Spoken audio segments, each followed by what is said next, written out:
वो भी एक समय था जब इंटरनेशनल फिल्म मेकर्स, दूसरे देशों के न्यूज एंकर्स और जर्नलिस्ट भारत आते थे, यहाँ पर भारत के बारे में कोई फेक नैरेटिव वाली डॉक्यूमेंट्री या स्टोरी को कवर करते थे और फिर अपने देश वापस जाकर इंटरनेशनल लेवल के ऊपर रिलीज करके भारत को बदनाम करने की कोशिश करते थे और भारत सरकार चुपचाप मुंह उठाकर देखती थी। लेकिन अब इस तरह के लोगों के ऊपर मोदी सरकार ने क्रैकडाउन करना स्टार्ट कर दिया है। नॉर्मली आप सुनते होंगे कि अमेरिका, ऑस्ट्रेलिया, ब्रिटेन या फिर यूरोप का कोई वेस्टर्न देश भारत के नागरिकों को डिपोर्ट करके वापस भेज रहा है, लेकिन भारत सरकार भी आजकल फॉरेनर्स को डिपोर्ट करने से पहले एक सेकंड नहीं लगाती है। दरअसल भारत और ऑस्ट्रेलिया के बीच एक और कंट्रोवर्सी स्टार्ट हो गई है। भारत ने ऑस्ट्रेलिया के एक बहुत ही बड़े फिल्म मेकर डेविड ब्रैडबरी को चेन्नई एयरपोर्ट के ऊपर कई घंटों तक पहले डिटेन करके हिरासत में ले लिया, उसको बाथरूम और टॉयलेट भी यूज करने नहीं दिया और फिर उसके बाद डेविड ब्रैडबरी को अगली फ्लाइट से डिपोर्ट करके ऑस्ट्रेलिया वापस भेज दिया, यानी कि भारत के अंदर एंटर ही नहीं होने दिया। अब इस घटना के बाद इंटरनेशनल लेवल के ऊपर मोदी सरकार को घेरा जा रहा है और बोला जा रहा है कि मोदी सरकार के रूल में भारत के अंदर मीडिया के ऊपर काफी रिस्ट्रिक्शंस लगाई जा रही हैं, अंतर्राष्ट्रीय पत्रकारों के साथ काफी बुरा बर्ताव किया जा रहा है और मोदी सरकार अपने खिलाफ बोलने वाले पत्रकारों के ऊपर क्रैकडाउन कर रही है। एग्जैक्टली ये क्या केस है और ऐसा क्यों हुआ, यही आज हम इस वीडियो में डिटेल्स में डिस्कस करेंगे। David Bradbury international film making में बहुत ही बड़ा नाम है और ये 2 बार के लिए ऑस्कर अवार्ड्स नॉमिनी भी रह चुके हैं। डेविड ब्रैडबरी अपनी फैमिली के साथ छुट्टियां मनाने भारत आया था। इसने सोचा नहीं था कि साल 2012 में जो इसने घटिया हरकत की थी उसके कारण ये 12 साल के बाद 2024 में भी भारत सरकार के रडार के ऊपर होगा। दरअसल साल 2012 में जब सेंटर में कांग्रेस की सरकार थी और तमिलनाडु में जयललिता चीफ मिनिस्टर थी, यानी कि AIADMK की गवर्नमेंट थी, उस समय तमिलनाडु के लोग कुंदनकुलम न्यूक्लियर पावर प्लांट को लेकर प्रोटेस्ट कर रहे थे। जिस साइड के ऊपर ये न्यूक्लियर पावर प्लांट बनाना था उसके आसपास के लोगों ने इस प्रोजेक्ट के खिलाफ एक काफी लंबा प्रोटेस्ट किया था और कहा था कि वो इस न्यूक्लियर पावर प्लांट को वहां पर बनने नहीं देंगे। लोकल्स का कहना था कि इसके कारण पर्यावरण को खतरा होगा, एक्सीडेंट का मेजर खतरा होगा और न्यूक्लियर वेस्ट और रेडियो एक्टिव मटेरियल्स रिलीज होने के कारण फिशिंग और लोकल एग्रीकल्चर काफी प्रभावित होगा। कंटामिनेशन से लोगों की हेल्थ के ऊपर भी काफी बुरा इफेक्ट पड़ सकता है और इन सारे प्रोटेस्ट को बेस बनाया गया था साल 2011 में जो जापान के फुकुशिमा न्यूक्लियर पावर प्लांट में एक्सीडेंट हुआ था उसको, और वो हुआ था भूकंप के कारण। उस समय की भारत सरकार न्यूक्लियर पावर प्लांट की साइड के आसपास के लोगों को पूरी तरह से अश्योरिटी दे रही थी कि ये न्यूक्लियर पावर प्लांट पूरी तरह से सेफ है और इसमें सारे सेफ्टी स्टैंडर्ड्स और प्रोटोकॉल्स को सुनिश्चित किया गया है, कोई भी लोकल प्रभावित नहीं होगा। इस चीज की भारत की सरकार अपनी तरफ से अश्योरिटी दे रही थी, लेकिन इसके बावजूद प्रोटेस्ट काफी लंबे समय तक चले। इवन एक व्यक्ति की मौत हो गई थी और कई सारे घायल भी हुए थे। अब क्योंकि ये nuclear power project Bharat Russia के साथ मिलकर कर रहा था, इसलिए उस समय ऐसी रिपोर्ट्स भी आई थी कि इन प्रोटेस्ट के पीछे फॉरेन कंट्री से फंडिंग लेने वाले NGO शामिल थे, जो कि अमेरिका और उसके अलाइज के कहने के ऊपर इन प्रोटेस्ट को भड़काने का काम कर रहे थे। इनकी फंडिंग अमेरिका और उसके अलाइज कंट्री से आ रही थी, जिनमें ऑस्ट्रेलिया का भी नाम शामिल था।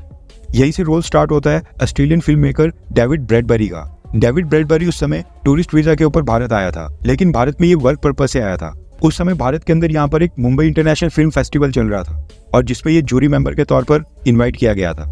लेकिन मुंबई में अपना काम करने के बाद ये डेविड ब्रैडबरी सीधा तमिलनाडु जाता है, वहां पर लोकल्स के साथ काफी सारे दिन बिताता है और न्यूक्लियर पावर प्लांट के खिलाफ हो रहे प्रोटेस्ट को कवर करके एक डॉक्यूमेंट्री टाइप बनाता है। इसमें ये डेविड ब्रैडबरी दिखाता है कि किस तरह से भारत की सरकार शांत प्रोटेस्टर्स के ऊपर क्रैकडाउन कर रही है, लाठीचार्ज करके लोगों को पीटा जा रहा है, लोगों की डिमांड्स जेन्युइन है और ये न्यूक्लियर पावर प्लांट बिल्कुल नहीं बनना चाहिए और भारत सरकार लोगों को दबाने की कोशिश कर रही है, अपने लोगों की बात नहीं सुनती है और भारत में जर्नलिस्ट यानी कि पत्रकारों और फिल्म मेकर्स के ऊपर भी भारत सरकार काफी क्रैकडाउन कर रही है।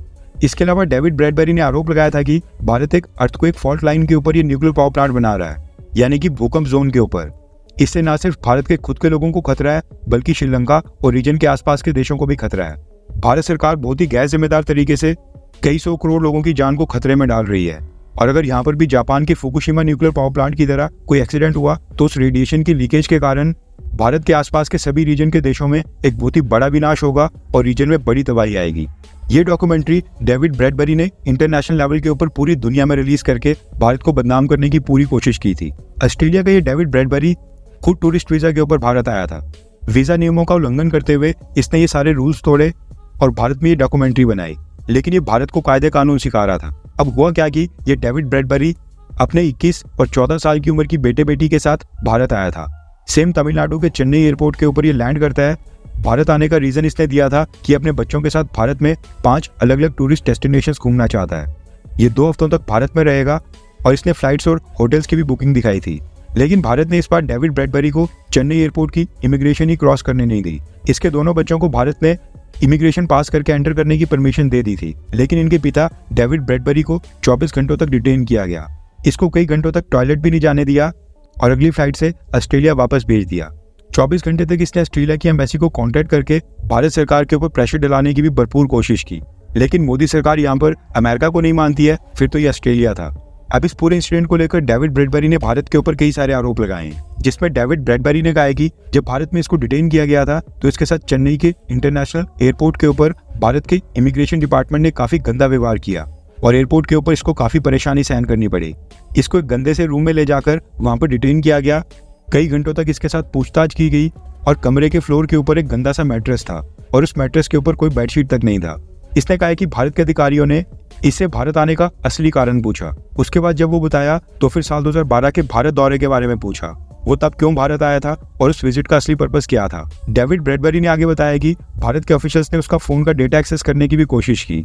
भारत के अधिकारियों ने उसको फोन अनलॉक करके उनको सौंपने के लिए कहा था और भारत में जो भी लोग उसके कॉन्टैक्ट में हैं उन सबके नंबर्स देने के लिए कहा था, लेकिन मैं इससे इनकार करता रहा। डेविड ब्रैडबरी ने आरोप लगाए कि वो 24 से ज्यादा घंटों तक डिटेन किया गया। इस दौरान उसने भारत के अधिकारियों से रिक्वेस्ट करके कहा कि वो उसकी बात न्यू दिल्ली में स्थित ऑस्ट्रेलिया की एम्बेसी के साथ करवाएं, वहां पर फोन लगा कर दें, लेकिन उसकी रिक्वेस्ट भी नहीं मानी गई।